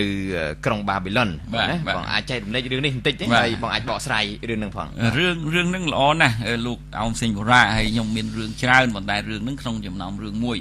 នៅសម័យ 5-6,000 ឆ្នាំមុននៃគ្រិស្តសករាជហ្នឹងនៅប្រទេសបាប៊ីឡុនមិនក្រុងប្រទេសបាប៊ីឡុនហ្នឹងគេស្រាវជ្រាវទៅប្រហែលនៅផ្នែកមួយនៅម្ដុំអេស៊ីបម្ដុំអារ៉ាប់ហ្នឹងនៅសម័យហ្នឹងប្រទេសហ្នឹងមានជាងគេនៅលើពិភពលោកមានជាងគេហើយនៅក្នុងហ្នឹងមានរឿងមួយពីដើមសម័យប្រហែល 1000 ឆ្នាំមុនគឺសម័យដែលគេប្រើមនុស្សជាទាសករអញ្ចឹងមានទាសករមួយគាត់ទាសករគេចាហើយគាត់ធ្វើការថ្ងៃមួយធ្វើការឆ្លាក់រូបឲ្យចង្វាយនាយគាត់ហ្នឹងឆ្លាក់អត់បានគេងប្រហែលថ្ងៃហ៎ជាងចម្លាក់បាទជាងចម្លាក់ឆ្លាក់ឆ្លាក់រូបឲ្យតកែហ្នឹងហើយតកែថាស្អែកហ្នឹងឲ្យហើយអញ្ចឹងគាត់អត់បានគេងប្រហែលថ្ងៃដើម្បីឆ្លាក់រូបហ្នឹងឲ្យហើយ ពេលដែលជក់តកែមកមើលថារូបនឹងហើយតកែថាអូល្អណាស់រូបនឹងហើយប៉ុន្តែគាត់ក្មេងនិយាយយុវជនមួយខ្ញុំភ្លេចឈ្មោះគាត់សួរទៅតកែគាត់ថាលោកតកែខ្ញុំធ្វើការប្រហែលថ្ងៃអត់បានសម្រាប់អត់បានគេអត់បានអីទេទទួលទានដំណេកអីទេហើយខ្ញុំអស់កម្លាំងណាស់លោកម្ចាស់ក៏សំបីភ្នែកហ្នឹងបើកមិនចង់រួចទេប៉ុន្តែខ្ញុំមានសំណួរមួយសម្រាប់លោកម្ចាស់សូមលោកម្ចាស់អធិស្ឋានសូមឆ្លើយជូនផងគឺថាសួរអីចឹងសួរមកចឹងថាលោកម្ចាស់ធ្វើម៉េចបានមានបាទហើយលោកម្ចាស់ថាមានស្រួលទេឥឡូវបងឯងក្មួយឯងសន្សំលុយសិនទៅបងឯងមានលុយប្រមាណក៏ដោយសន្សំឲ្យបានយ៉ាងហោចណាស់ 10% គេហៅថាលុយប្រាក់ចំណូលហ្នឹងនេះលុយក្រក់គេហៅថាលុយក្រក់ពូជអាលុយ 90% នឹងចាយអីចាយទៅប៉ុន្តែយ៉ាងហោចណាស់ 10% ទៅ 20-30% នឹងហាមប៉ះដូចក្របពូជចឹងសម្រាប់បងប្អូនដែលប្រជាកសិករបើយកក្របពូជទៅដាំស្លឲ្យអស់ហើយអញ្ចឹងគាត់ថាអាលុយហ្នឹងហាមប៉ះអញ្ចឹងគាត់សំដំបូង 10% វេទនាណាប៉ុន្តែបានប្រហែល 6-7 ខែក្រោយមកគាត់សំរហូតដល់បាន 30% នេះប្រាក់ចំណូល 10% ទេងាយទៅបាទអានេះ9ទៅណាអត់ទៅដែរលុយហ្នឹងគឺទុកគាត់ថាទៅដូចជាយកក្របពូជទៅដាំស្លអញ្ចឹងបាទដល់សំបានហើយថ្ងៃក្រោយមេគាត់មកទៀតគាត់សួរថាលោកម្ចាស់សំបានហើយធ្វើអីថាអ្នកឯងយកលុយហ្នឹងទៅវិនិយោគទៅធ្វើម៉េចឲ្យលុយហ្នឹងទៅធ្វើការអ្នកឯងលុយហ្នឹងកើតជាកូនពូនជាចៅទួតជាលួតជាលាហើយអាលុយហ្នឹងធ្វើខ្ញុំកញ្ចះអ្នកឯងមកជីវិតដូចអ្នកឯងធ្វើខ្ញុំកញ្ចះខ្ញុំអញ្ចឹងកូនអ្នកឯងយកលុយធ្វើខ្ញុំកញ្ចះវិញអញ្ចឹងឲ្យលុយហ្នឹងធ្វើការឲ្យអ្នកឯងហ្នឹងមកអស់លទ្ធភាពតកូនតចៅទៅហើយគាត់ក៏គិតថាយីធ្វើយ៉ាងម៉េចចេះចឹងអញ្ចឹងគាត់ដើរសើបទៅពេលទៅនេះហ្នឹងសើបរកឃើញមិត្តភ័ក្ដិមួយដែលជាអ្នកដុតស្លឥតរៀបផ្ទះហ្នឹងហើយថ្ងៃហ្នឹងលោកហ្នឹងចង់ចេញទៅជួយសំពៅទៅទិញត្បូងយកមកលក់ហើយអញ្ចឹងក៏សួរគាត់ថាលោកឯងមានលុយទេផ្ញើមកខ្ញុំទិញត្បូងចំណេញចែកគ្នាហើយគាត់ក៏ផ្ញើទៅគេទៅផ្ញើទៅប្រហែលខែក្រោយមកលោកម្ចាស់មកទៀតហើយលោកម្ចាស់សួរលុយលោកឯងយកទៅណាសមហើយថាផ្ញើពួកម៉ាក់ស្លឥតហ្នឹងទៅទិញត្បូងហើយលោកម្ចាស់សួរថាលោកឯងជឿថាអ្នកស្លឥតហ្នឹងចេះទិញត្បូងគាត់ថាខុសមែនដល់ពួកម៉ាក់មកសួរមិនទៅពួកម៉ាក់អើយទៅទិញត្បូងមានបានត្បូងណាបានតែអំបែងគេយកទៅស្លនោះត្បូងឡែងខ្លាយអញ្ចឹងខាតអស់ប៉ុន្តែគាត់អត់បាក់ទឹកចិត្តគាត់ទន្សំងាយទៅបានកាន់តែច្រើនទៅគាត់លែងយកលុយទៅដាក់មនុស្សប្រេះផ្ដាគាត់ទៅស៊ើបរកអ្នកកែរស់ស៊ីមែនទេមានអត្តចរិតល្អមានឈ្មោះល្អអញ្ចឹងបានគាត់យកទៅផ្ញើហើយចាំស៊ី%គេគាត់ផ្ញើទិញរហូតដល់គាត់មានលុយច្រើនទៅគាត់ទិញពីលោកម្ចាស់គាត់ហ្នឹងសុំឈប់ធ្វើជាកញ្ចះលោកម្ចាស់ជាទាសករហើយបានតែជាមនុស្សមានសេរីភាពពេញសិទ្ធិអញ្ចឹងគាត់មានលុយច្រើនទៅហើយថ្ងៃមួយលោកម្ចាស់គាត់ចាស់ទៅលោកម្ចាស់គាត់ក៏មករកគាត់ថាឥឡូវខ្ញុំចាស់ហើយឥឡូវប្អូនក្មួយឯងហ្នឹងមើលអាជីវកម្មជំនួសខ្ញុំមកព្រោះខ្ញុំមានអាជីវកម្មច្រើនណាស់កូនខ្ញុំវាអត់ចេះរកលុយទេវាចេះតែចាយលុយអញ្ចឹងរហូតមកយើងបានផលចំណេញចែកគ្នារួចដល់ហើយបានលោកម្ចាស់ហ្នឹងស្លាប់ទៅអញ្ចឹងអាជីវកម្មរបស់លោកម្ចាស់ហ្នឹងធ្លាក់មកនៅលោកនៅទាំងអស់គាត់ក្តោប50% អញ្ចឹងទៅបានចំណេញគាត់ចែកទៅក្រុមគ្រួសាររបស់លោកម្ចាស់គាត់50%អញ្ចឹងទៅហើយដល់ពេលហើយអ្នកចិត្តខាងហ្នឹងគេមិនមែនថាគាត់ប្រកែកណាលោកឯងសំណាងណាដែលលោកម្ចាស់ទុកចិត្តគាត់ថារឿងពិតគាត់ថាមិនមែនមកខ្ញុំសំណាងទេមកវាខ្ញុំមានលទ្ធភាពហើយលោកម្ចាស់មើលមកខ្ញុំជាមនុស្សទុកចិត្តបំផុតដែលធ្វើឲ្យរក្សាលុយគាត់ធ្វើឲ្យលុយគាត់ទៅធ្វើការឲ្យគាត់រហូតមកជីវិតហើយរឿងអត់ទាន់ចប់ទេរឿងហ្នឹងថ្ងៃមួយស្ដេចប្រជុំមួយមន្ត្រីរាជការគេហ្នឹងប្រជុំថាមានសំណួរថាត្រូវធ្វើម៉េចឲ្យកូនចៅប្រជាពលរដ្ឋហ្នឹងវាមានហើយមានមន្ត្រីមួយចំនួនថាចង់ឲ្យមានស្រួលទេព្រះអង្គទៅរឹបអស់លុយពីអ្នកមានហ្នឹងមកយកមកចែកអ្នកក្រទៅវាស្មើភាពហើយស្ដេចលោកមានបន្ទូលថាធ្វើចឹងមិនត្រូវគេមាននឹងមកពីបញ្ញាមកពីការមានវ័យការខំប្រឹងប្រែងរបស់គេលោកឯងធ្វើចឹងទៅប្លន់ប្រសម្បត្តិគេចឹងមិនត្រូវទេហើយមានមន្ត្រីមួយចំនួនទៀតថាអូត្រឹមត្រូវហើយនិយាយចឹងមិនត្រឹមត្រូវទេហើយមានមន្ត្រីមួយក៏លើកដៃគាត់ថាខ្ញុំមានយោបល់មួយព្រះអង្គចង់ឲ្យប្រជាពលរដ្ឋមាននឹងស្រួលទេយើងស្វែងរកអ្នកមានទៅអ្នកណាមួយមានជាងគេហើយយកអ្នកហ្នឹងមកបរៀនប្រជាពលរដ្ឋយើងពីវិធីសាស្ត្រធ្វើម៉េចដើម្បីខ្លាយជាអ្នកមានដល់អញ្ចឹងគេគួងខ្មោះអីដើររហូតទៅបានលោកហ្នឹងរហូតឃើញលោកហ្នឹងព្រោះពេលហ្នឹងលោកហ្នឹងមានជាងគេមកបាប៊ីឡុនហ្នឹងអញ្ចឹងក៏ទៅហៅលោកហ្នឹងមកលោកមានបរៀនលោកនឹងបើកកម្មវិធីបរៀនស្រួលឯងគាត់បរៀនតែមួយអាទិត្យទេមួយថ្ងៃមកមេរៀនមួយថ្ងៃមកមេរៀនអញ្ចឹងទៅហើយស្រួលទេហើយបរៀនម្ដង100នាក់ចប់100នាក់មកទៀតទៅហើយអ្នកដែលចប់អាកម្មវិធីគាត់7ថ្ងៃហ្នឹងក្រោយមកខ្លាយជាអ្នកមានទាំងអស់គឺទី1សន្សំគាត់បរៀនដោយលោកម្ចាស់គាត់បរៀនគាត់ណាទី1សន្សំឲ្យបានលុយច្រើនហើយការពារលុយកុំឲ្យបាត់ការពារកុំឲ្យបាត់ហើយយកលុយទៅវិនិយោគធ្វើបង្កើតយកលុយបង្កើតកូន ចៅអីធ្វើការយើងមកជីវិតធ្វើការដល់បាក់ខ្នងលុយហ្នឹងអត់ឲ្យយកលុយទៅដេកទេយកលុយទៅធ្វើការអត់យកលុយទុកចោលទេអត់យកលុយទុកចោលហើយធ្វើការវិនិយោគដោយវាងវៃទៅធ្ពួកជាមួយអ្នកដែលគេបកកែពិតប្រកបបាទកុំទៅជឿគេអាអ្នកអន់ហ្នឹងចេះថាអូមកយកលុយមកទិញទុកចាទិញទុកអត់មានមនុស្សជីលក់អាទុកវិញខាតលុយចឹងទៅអញ្ចឹងគាត់ថាយកធ្ពួកជាមួយអ្នកបកកែអ្នកច្បាស់លាស់ហើយការពារលុយចំណូលហ្នឹងកុំឲ្យបាត់បាទហើយយកលុយហ្នឹងទៅវិនិយោគទៀតចាអាគំនិតគាត់អញ្ចឹងបាទអញ្ចឹងវិលចូលវិលឡើងចេញពីអញ្ចឹងទី1សន្សំចាអាសន្សំហ្នឹងហើយដែលធ្វើឲ្យយើងអត់លុយទៅជាមានលុយបាទហើយសូមបញ្ជាក់ថាលុយគឺជាអំណាចបើអត់លុយអត់អំណាចទេចាអញ្ចឹងបើអ្នកក្រហ្នឹងទៅដល់ចង់រកស៊ីអីទៅសុំគេទាំងដល់អ្នកណាក៏គេមិនឲ្យដែរទៅខ្ចីធនាគារគេមិនឲ្យដែរខ្ចីមីក្រូហិរញ្ញវត្ថុហ្នឹងគេមិនឲ្យដែរប៉ុន្តែបើគាត់មានស្អីខ្លះទៅបង្ហាញគេថាខ្ចីហ្នឹងមានឱកាសសងទៅគេវិញច្បាស់លាស់អាហ្នឹងគេឲ្យហើយអញ្ចឹងបានទី1សន្សំទី2យកលុយហ្នឹងទៅបង្កើតលុយហើយរឿងហ្នឹងអញ្ចឹងហើយបានកន្លងមកគាត់បរៀននឹងសឹងអស់ប្រជាជនបាប៊ីឡុនហ្នឹងជាអ្នកមានជាងគេនៅតំបន់នៅក្នុងប្រទេសបាប៊ីឡុនហ្នឹងបើប្រៀបធៀបប្រជាជនទូទៅនៃពិភពលោកហើយអ្នកស្រាវជ្រាវជាច្រើនគេល្បីបើនិយាយរឿងបាប៊ីឡុនហ្នឹងគឺជាសម័យកាលមួយរុងរឿងនិងមានបានសម្បើមណាស់នៅសម័យនោះបាទអរគុណច្រើនបងរឿងនេះពិតជាល្អមែនទេតាពនយល់យ៉ាងម៉េចដែរស្អីរឿងនេះខ្ញុំពិតជាមានចំណាប់អារម្មណ៍មែនតើចាប់ពី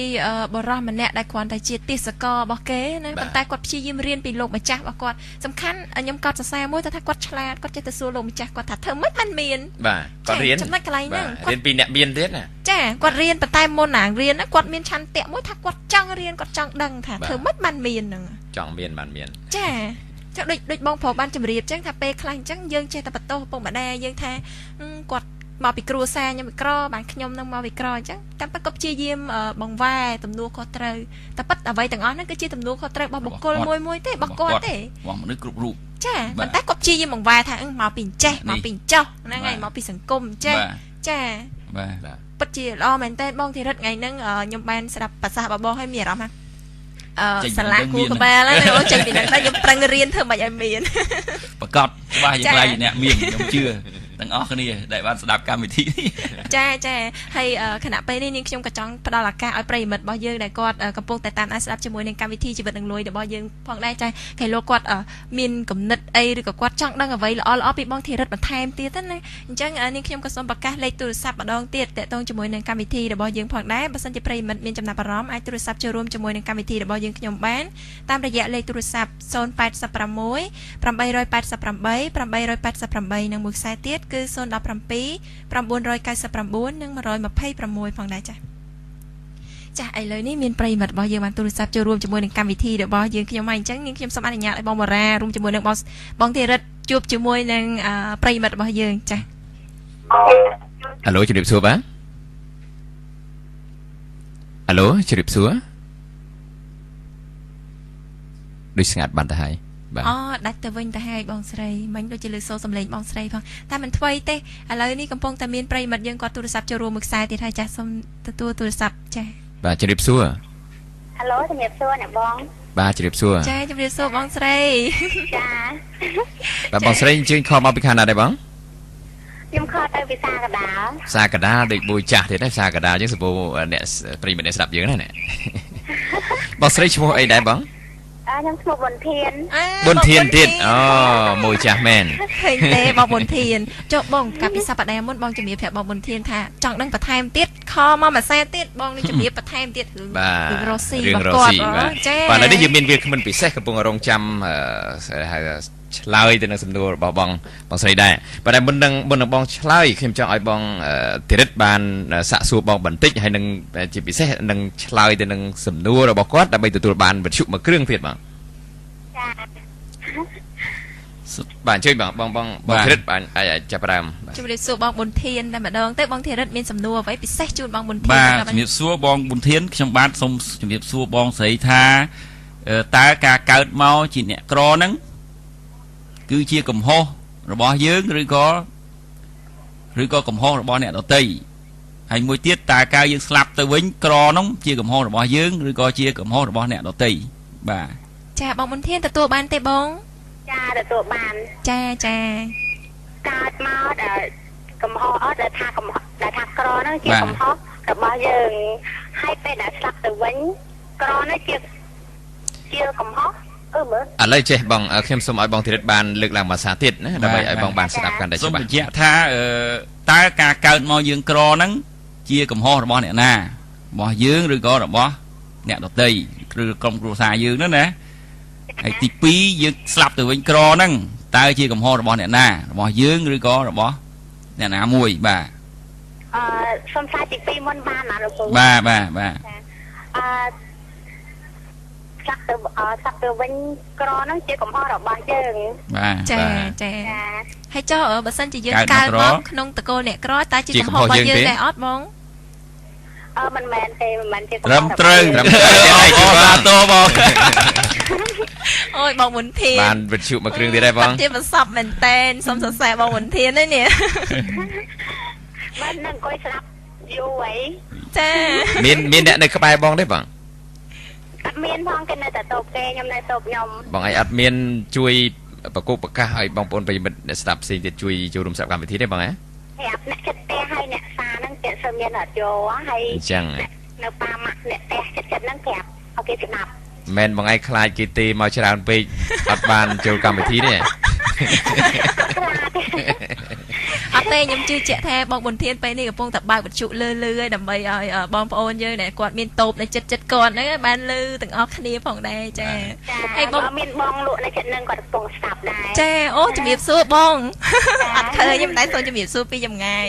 ចាហើយបងប៊ុនធានតើបងមានសំណួរអ្វីចង់សួរទៅបងធីរិតទេតាក់ទងជាមួយនឹង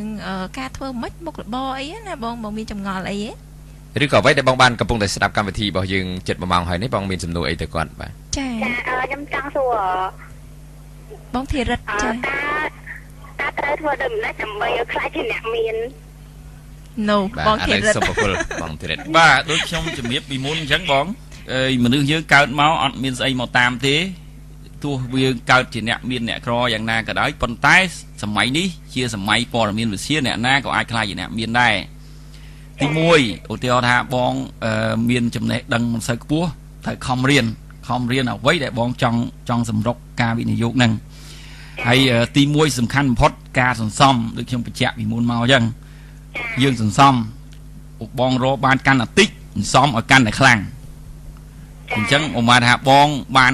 ថាខ្ញុំឧទាហរណ៍ទេណាខ្ញុំមិនដឹងថាបងប្រាក់ចំណូលប្រហែលទេឧទាហរណ៍ថាបងប្រាក់ចំណូល$200ក្នុងមួយខែខ្ញុំឧទាហរណ៍អញ្ចឹងមួយខែហ្នឹងបងចាយមិនក៏ដោយគឺត្រូវនៅសល់$20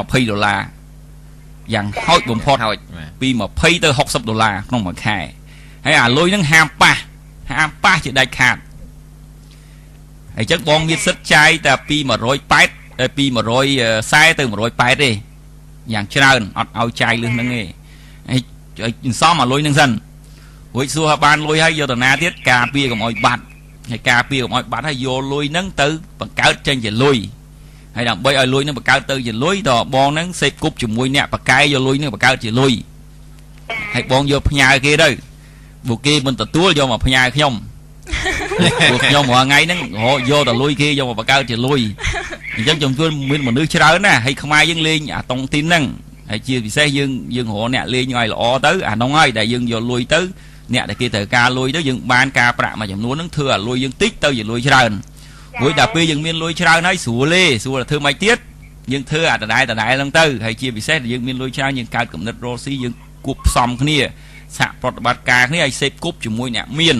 ហើយស្រុកខ្មែរយើងឥឡូវមានក្រុមមួយចំនួនរួមនឹងខ្ញុំនឹងលោកបងអោមសេងបូរ៉ាយើងបង្កើតកម្មវិធីមួយសិក្ខាសាលាតាក់ទងនឹងការចាយលុយការវិនិយោគការធ្វើធុរកិច្ចធ្វើអាជីវកម្មរបស់រស់ស៊ីយើងជាដើមហ្នឹងអញ្ចឹងគេឧស្សាហ៍មួយខែមានម្ដងពីរដងគេឧស្សាហ៍ហៅអ្នកជោគជ័យនៅក្នុងការធ្វើធុរកិច្ចធ្វើអាជីវកម្មហ្នឹងមកនិយាយអញ្ចឹងបងឧស្សាហ៍ទៅចូលរួមស្ដាប់គេទៅកម្មវិធីខ្លះគេយក$10រៀល$5 $50 $50 $60ហ្នឹងទៅស្ដាប់គេទៅទី1ដឹងពីវិធីសាស្ត្រគេមុននឹងមានហ្នឹងអាជីវកម្មមួយគេឆ្លងកាត់ស្អីខ្លះគេធ្វើអីខ្លះដើម្បីឲ្យបានជោគជ័យហ្នឹងទី2យើងមានឱកាសស្គាល់អ្នកដែលមានបំណងចង់ធ្វើអាជីវកម្មរីកចម្រើនដូចយើងដែរចា៎អញ្ចឹងតើយើងសហប្រតិបត្តិការមួយគ្នាមិនរួមកម្លាំងគ្នាមិនដើម្បីរៀនសូត្រពីគ្នាមិនដើម្បីឲ្យបានជោគជ័យចា៎បាទសង្ខេបមានប៉ុណ្ណឹងបងដោយសារពេលវេលាមានកម្រិតបងណាបាទខ្ញុំចង់សួរទៅបងប៊ុនធានបន្តិចកាលពីមុនយើងបានជជែកគ្នាខ្លះបែបនេះបង ពីថ្ងៃមុនហ្នឹង បានតែតឹងទៅនឹងខ្ញុំបានផ្ដល់ជាអនុសាសន៍មួយឲ្យបងធ្វើការកត់ត្រាចំណូលចំណាយអីណាបងបានកត់ត្រាឲ្យនៅដឹងច្បាស់ពីចំណូលនិងចំណាយប្រចាំខែឲ្យនៅបងបានយល់ច្រើនណាស់ពីកម្មវិធីហ្នឹងហើយដឹងពីការចំណូលចំណាយតែបងបានផ្ដល់យោបល់មកឲ្យហ្នឹងបានយល់បានច្រើនប៉ុន្តែបានអនុវត្តឲ្យនៅបានកត់ត្រាដឹងច្បាស់ហើយនៅតាំងពីថ្ងៃហ្នឹងមកហើយបាទអូយអបអរសាទរដល់បងប្រធានមួយទៀតហើយខ្ញុំសូមបន្ថែមចេះបងខ្ញុំមិញខ្ញុំនិយាយបច្ចេកទេសពេកបងណាទី1បងប្រយ័ត្នកុំយកលុយទៅទិញបំណុលយកលុយទៅទិញទ្រព្យទិញបំណុលហ្នឹងមានថាម៉េចយើងទៅទិញរបស់ដែលវាអត់បកើនអីឲ្យយើងឧទាហរណ៍បងទិញពេជ្រពាក់អាហ្នឹងបំណុលហើយណាបងបានបងទិញមាសសុទ្ធហ្នឹងយកដើម្បីទុកឲ្យវាឡើងថ្លៃហ្នឹងអត់អីទេអាហ្នឹងអត់អីទេប៉ុន្តែបងត្រូវយកលុយទៅទិញទ្រព្យចង់និយាយថារបស់ដែលបកើនលុយឲ្យយើងឧទាហរណ៍បងទិញឡានមួយយកមកដើម្បីរត់ឈ្នួលដើម្បីយកទៅដឹកភ្ញៀវអីលុយចំណូលមួយខែ 3-400 ហ្នឹងដើម្បីឲ្យបងចំណេញហ្នឹងអាហ្នឹងគេហៅថាទ្រព្យឡានហ្នឹងបង្កើតលុយឲ្យយើងឧទាហរណ៍បងយកលុយទៅទិញឡានដូចគ្នាប៉ុន្តែបងយកឡានហ្នឹងមកជិះហឺហាអាហ្នឹងគេហៅបំណុលឬក៏បងមានលុយបងទៅទិញផ្ទះឲ្យបងធ្វើផ្ទះធំនៅហឺហាអាហ្នឹងបំណុលហើយមិនមែនទ្រព្យទេទ្រព្យតើបងធ្វើផ្ទះហ្នឹងឲ្យស្អាតហើយជួលឲ្យគេដើម្បីយកលុយមកចូលជាប្រាក់ចំណូលប្រចាំថ្ងៃអញ្ចឹងហាមទិញបំណុលណាបងបំណុលគឺរបស់ដែលវាធ្វើម៉េចឲ្យយើងអស់លុយទ្រព្យយើងទិញហើយយកលុយមកឲ្យយើងវិញបង្កើតលុយឲ្យយើងវិញអាហ្នឹងថាទ្រព្យអញ្ចឹងបងសម្លឹងអាហ្នឹងឲ្យច្បាស់ព្រោះប្រជាជនអ្នកក្រហ្នឹងច្រើនតែយល់ថាអាបំណុលហ្នឹងជាទ្រព្យគាត់ទៅទិញពេជ្រពាក់ទិញអាវហឺហាទិញរបស់របរហឺហាអីជាដើមទិញម៉ូតូហឺហាទិញឡានហឺហាគាត់ថាទ្រព្យអាហ្នឹងហើយដែលធ្វើឲ្យគាត់ក្រនោះតាមពិតវាជាបំណុលណាបងខ្ញុំផ្ដាំផ្ញើប៉ុណ្្នឹងបំណុលហ្នឹងគឺជាទ្រព្យហេបំណុលហ្នឹងមកនេះបងទិញមកវាអត់បង្កើតលុយឲ្យបងទេឧទាហរណ៍បងទិញពេជ្រមកពាក់ឥឡូវឧទាហរណ៍ខ្លីចុះបងទៅខ្ចីលុយគេ$500មកទិញជៀនពេជ្រមួយវងណាបងចារួចបងមិនត្រូវសងលុយគេដល់ឲ្យបងពេជ្រមួយវងហ្នឹងបងពាក់ត្រូវការសងលុយគេយកទៅលក់អាពេជ្រមួយវងហ្នឹងបានតែ$300អញ្ចឹងមិនចូលដើម200អាហ្នឹងបំណុលហ៎បងចាបាទប៉ុន្តែទ្រព្យឧមាថាបងទិញម៉ូតូមកយកទៅជួលឲ្យគេឧមាថាគេមានអ្នកគេត្រូវការជួលបរទេសជួលម៉ូតូបងមួយខែឲ្យបង$200អញ្ចឹងអាហ្នឹងគេហៅថាទ្រព្យព្រោះបងជួលបងចូលលុយរាល់ខែម៉ូតូហ្នឹងលុយឲ្យបងអាហ្នឹងឲ្យទ្រព្យហ៎ប៉ុន្តែបងគ្រាន់តែទិញម៉ូតូមកជិះហឺហាសបាយអួតគេអួតឯងហ្នឹងអាហ្នឹងបំណុលហើយណាបងចាព្រោះអីពេលជិះទៅយើងមិនត្រូវចាក់សាំងចាក់អីបងចាអញ្ចឹងទៅចាក់សាំងចាក់អីជុលធៀបខូចបាទហើយទៅខ្ចីលុយគេមកទិញទៀតម៉ូតូហ្នឹងមិនមែនលុយខ្លួនឯងទៀតអាហ្នឹងឲ្យបំណុលហ៎បងចាតែបើខ្ចីលុយគេមករកស៊ីឲ្យបង្កើតជាបាទច្បាស់លាស់បានជាប្រាក់ចំណេញវិញថាបងធ្វើអាជីវកម្មអីបងធ្វើអាជីវកម្មអីឥឡូវហ្នឹងលក់ស្បែកជើងណាបងណាឧទាហរណ៍ថាបងដឹងច្បាស់ថាតម្រូវការស្បែកជើងនឹងកម្រិតណាឧទាហរណ៍បងចង់ពង្រីកហាងហ្នឹងណាបងអាចខ្ចីលុយគេមកពង្រីកប៉ុន្តែឲ្យច្បាស់ថាទីផ្សារហ្នឹងច្បាស់ជាមានតម្រូវការហើយនឹងអាចរកផលចំណេញសងគេហើយសល់លុយអាហ្នឹងឯងគេហៅថាទ្រព្យពង្រីកអាហ្នឹងបើនៅបងចង្ការទៅខ្ចីលុយគេចេះតែបរិចទៅឬក៏ខ្ចីលុយគេមកទិញឡានជិះហឺហាហ្នឹងអាហ្នឹងឲ្យបំណុលមិនមែនជាទ្រព្យទេបាទចាអញ្ចឹងនេះខ្ញុំសូមអរគុណដល់បងមុនធានដល់បងនេះអញ្ចឹងបងដឹងពីទីតាំងដែលបងអាចទៅយករង្វាន់ពីកម្មវិធីជីវិតនឹងលុយនៅបងដឹងហើយអ្នកបងដឹងហើយអូអីទេត្រឡប់ទៅម្ដងហើយឥឡូវបងមុនធានខ្លាចជាមួយដុំហើយចាអញ្ចឹងអរគុណបងស្រីហើយជូនពរឲ្យបងលក់ដាច់បងណាមានម៉ូយទិញច្រើនទទួលជោគជ័យណាបងណាចាអរគុណចាអរគុណបងជម្រាបលាចាចាប្រិយមិត្តទាំងអស់គ្នានាងខ្ញុំសូមថ្លែងអំណរគុណដល់ប្រិយមិត្តទាំងអស់ដែលតែងតែនិយមគ្រប់គ្រងក៏ដូចជាតែងតែស្ដាប់ជាមួយនឹងកម្មវិធីជីវិតនឹងលុយរបស់យើងផងដែរចាជាកិច្ចបញ្ចប់នេះតើបងបូរ៉ាមានអ្វីចង់5ផ្ញើទៅកាន់ប្រិយមិត្តយើងបន្ថែមទៀតទេបងបាទដូចសពមួយដងដែររាល់កម្មវិធីរបស់យើងតែងតែលើកទឹកចិត្តឲ្យបងប្អូនប្រិយមិត្តស្ដាប់បានចូលរួមនៅក្នុងកម្មវិធីរបស់យើងព្រោះថាកម្មវិធីនេះជាកម្មវិធីមួយពិសេសដែលមិនធ្លាប់មានពីមុនមកនៅក្នុងប្រទេសកម្ពុជាតែជាកម្មវិធីជួយបើកផ្នត់គំនិត ឲ្យបងប្អូនប្រជាពលរដ្ឋរបស់យើងបានទទួលនៅព័ត៌មានថ្មីព័ត៌មានពិសេសកតិបណ្ឌិតល្អដែលឆ្លងកាត់នៅបទពិសោធន៍ក្នុងជីវិតចេញពីបុគ្គលដែលជោគជ័យជាច្រើនដូចយើងមានវត្តមានលោកសមេធារិតនៅថ្ងៃនេះជាកិត្តិយសដ៏ខ្ពស់របស់កម្មវិធីរបស់យើងហើយសង្ឃឹមថាលោកនឹងគ្រប់គ្រងកម្មវិធីរបស់យើងជាបន្តទៅទៀតបាទហើយខ្ញុំសូមជ្រាបឱកាសនេះថ្លែងអរគុណលោកយ៉ាងជ្រាលជ្រៅក្នុងការចំណាយពេលវេលាដ៏មានតម្លៃខ្ញុំដឹងថាលោកមានយ៉ាងណាស់នៅក្នុងសហគមន៍សហគ្រិនក៏ដូចជានៅក្នុងមុខរបររបស់លោកនឹងមានភាពសកម្មមែនទែនអញ្ចឹងក៏សូមអរគុណដល់ប្រិយមិត្តអ្នកស្ដាប់យើងផងដែរដែលតែងតែគ្រប់គ្រងនៅក្នុងកម្មវិធីក៏ដូចជាការចូលរួមរបស់ក្រុមការងាររបស់យើងទាំងមូលរួមទាំងពលរដ្ឋផងដែរចាហើយឆ្លៀតក្នុងឱកាសពេលនេះនាងខ្ញុំក៏សូមថ្លែងអំណរគុណដល់អ្នកឧបត្ថម្ភគ្រប់គ្រងនៅកម្មវិធីរបស់យើងផងដែរគឺមានស្ថាប័នហិរញ្ញវត្ថុអន្តរជាតិ Oiko Credit វិទ្យាស្ថានអភិវឌ្ឍវិស័យមីក្រូហិរញ្ញវត្ថុកម្ពុជានិងអង្គការករណី Fund អន្តរជាតិសម្រាប់កម្មវិធីរបស់យើងនឹងមានការជជែកពិភាក្សានៅថ្ងៃស្អែកបន្តទៀតដល់បងបូរ៉ានឹងមានការអញ្ជើញចូលរួមពីសំណាក់វាគ្មិនកិត្តិយសពិសេសបន្តទៀតផងដែរចាអញ្ចឹងសម្រាប់គណៈពេលនេះនាងខ្ញុំរួមជាមួយនឹងវាគ្មិនកិត្តិយសរបស់យើងទាំងពីររូបមានបងសមេធីរិតរួមជាមួយនឹងបងបូរ៉ារួមជាមួយនឹងសហការីទាំងអស់សូមអរគុណដល់ប្រិយមិត្តសូមគោរពជូនពរប្រិយមិត្តមានសុខភាពល្អទទួលបានជោគជ័យនៅក្នុងមុខរបរផងដែរចាសូមអរគុណសូមជម្រាបលាជួបគ្នានៅថ្ងៃស្អែកទៀត សុខភាព